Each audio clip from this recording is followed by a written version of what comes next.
Ağlamadan ayrılık olmaz, hatıralar uslu durmaz. Kalanlar gideni gönlünde taşır. Aşk sevene yük olmaz, biz böyle bilir böyle yaşarız. O da biliyor.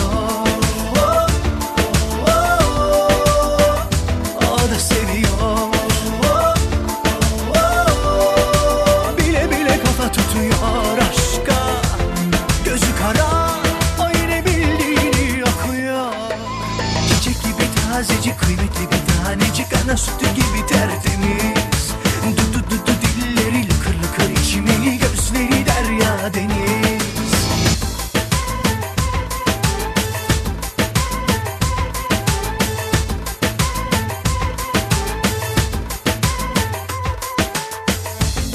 Bu gönül ona torpil geçiyor, etrafında fır dönüyor.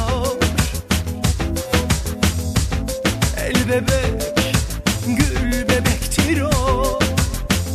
Ne yapsa inadına hoş görüyor, kara kara düşündürüyor. Onun da içi gidiyor, o da tasalanıyor. Bile bile kafa tutuyor aşka, gözü kara.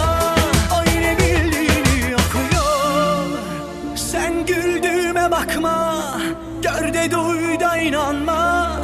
Tuz buz oldu bu kalp, 10.000 parça.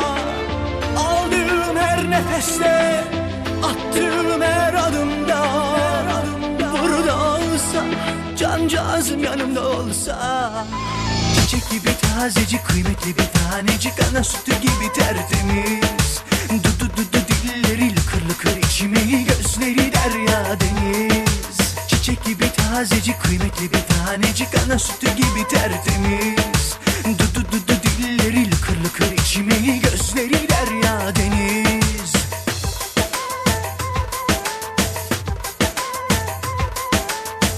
Ata dertleri hep içime attım. İnsan gibi yaşamak benim de hakkım. İçimdeki zemberek kırıldı artık. Tamir mümkün değilse işte o gün yandık. Her gün yağmur yağabilir, insan hata yapabilir. Birbirimize tutunursak belki güneş doğabilir.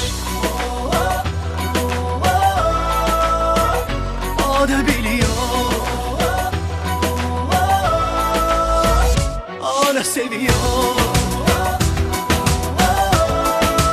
Bile bile kafa tutuyor aşka, gözü kara.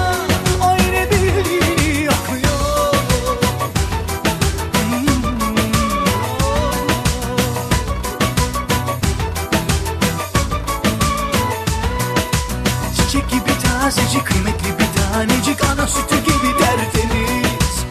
Du dilleri lıkır lıkır, içimeli gözleri derya deniz.